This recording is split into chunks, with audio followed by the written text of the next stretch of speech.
Alright, what's up, y'all? In this video, I'm gonna break down how I made this color reggaeton drop. Let's start from the top, and we've got some drums here. Most of these drums are from High Energy. It was very important for me that these drums had a lot of energy. And I've expressed in previous videos that cymbals and anything living in the high end gives you high energy. That is the reason why I've layered a lot of rides and crashes here to give that drum pattern some energy. And then we have this hey of me just, on the mic saying, hey, and pitching that down. Now, before we get out of the drums, I want to explain how I process this snare. And this snare right here is quite interesting. And I'm about to give you guys some of my little secret sauce I've never mentioned on this channel, but I think that this is a super powerful way to resample drums and create some new drums out of old drums. I'm frequency shifting the living fuck out of this snare down so that it's more of like a deeper snare. So this is the original snare. And then this is with the frequency shifter. And this is with the transient processor. With the first EQ, then with the limiter, and then with the saturation, really bringing up some of that brightness back up, then more EQ, and then a Sooth 2, which is one of my favorite plugins right now. I'm using it so much. This removes any harsh frequencies. That's pretty much it for the drums. I want to see if there's any other processing. Oh, look, I am removing some of the high end from the kick. Yeah, that's it for the drums. So it was very important after we have that break where you hear the color bass, that it would drop into like a very heavy bass drop. So what is this bass and where's it coming from? Well, it's actually a patch from Flex, okay? It's an 808 patch from Flex, and I'm pretty sure that this preset is free. Just download it. And what I've done is I've erased the living fuck out of these frequencies here, put isotope trash, and I've put the harmonic control distortion on the first band, on the low band, grunge on the second band with, the settings where they're at, as you can see, and nothing on the third band. So let's hear it without the effects. Now with the EQ, now with the distortion, and then finally with this limiter.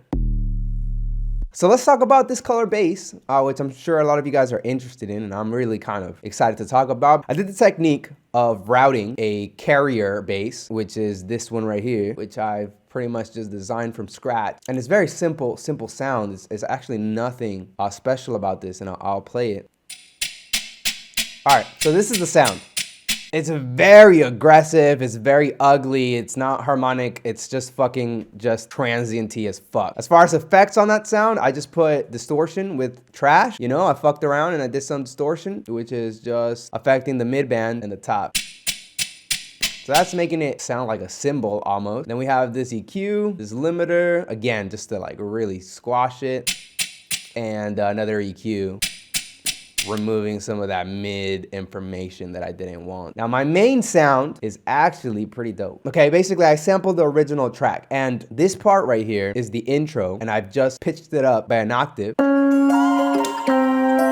And I've layered that intro with the outro of the song, and that one I didn't pitch up at all. It's just, I'm lying, I think that is the intro as well. But the point is, they're both just from the original song. And I've layered that, so we have a higher pitch copy and a regular pitch copy. And all of that is going to this channel where I'm doing the color bass modulation, basically, okay? You can actually see exactly how I did that in this tutorial here, right here. So go check it out if you want to have a more in-depth tutorial of what's going on. But before that, I've done this crazy EQ on the samples. Then I put the vocodix on. So I'm gonna put that on now and turn on the modulator. All right, so right now you may be thinking like, what the fuck? How did you get that cool ass pattern, right? The bass I designed in Serum has this rate knob right here. I've automated, as you can see. So this is changing the speed of that sound. So basically,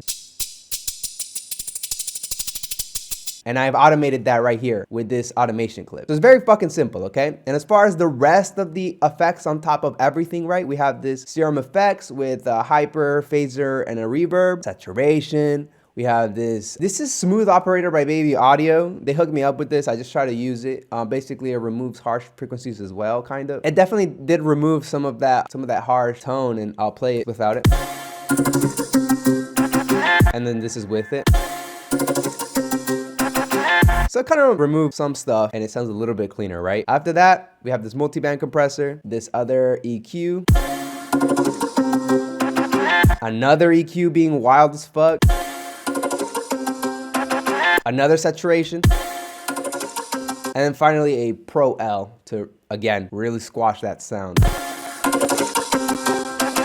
Okay, pardon the glitches there. That leads us into the vocals and the effects that I've done on the vocals. I like the original track a lot. It's obviously a great song. It's one of the biggest songs in the world right now. So I wanted to keep as much from the original one as possible, but also give it my sauce, you know, like what I wanted to hear in that track. So that's why I decided to keep the vocals where they're at, the same location they are on the original, and just add some reverb and cool effects to them. We can go over the effects real quick. We have just the weird ass EQ. To me, this kind of represents what a radio signal, like an old radio signal, would sound like.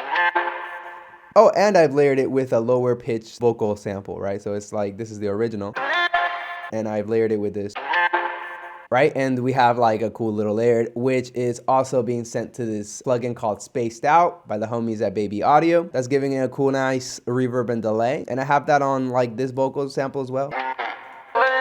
See, so basically the same thing. One other thing that's important in regards to adding energy, as I said before, high frequency sounds, they're the shit. So I've got this white noise. That's actually a recording that I did when I was traveling in Colombia. I just like recorded the street from, I think, 14th floor of a building, and I ran it through a high pass filter and got that noise. That's pretty much it. That is the first drop, and that's how it came together. As far as mastering, like, this was a remix, you know, and it was very like, this was about fun for me rather than being professional.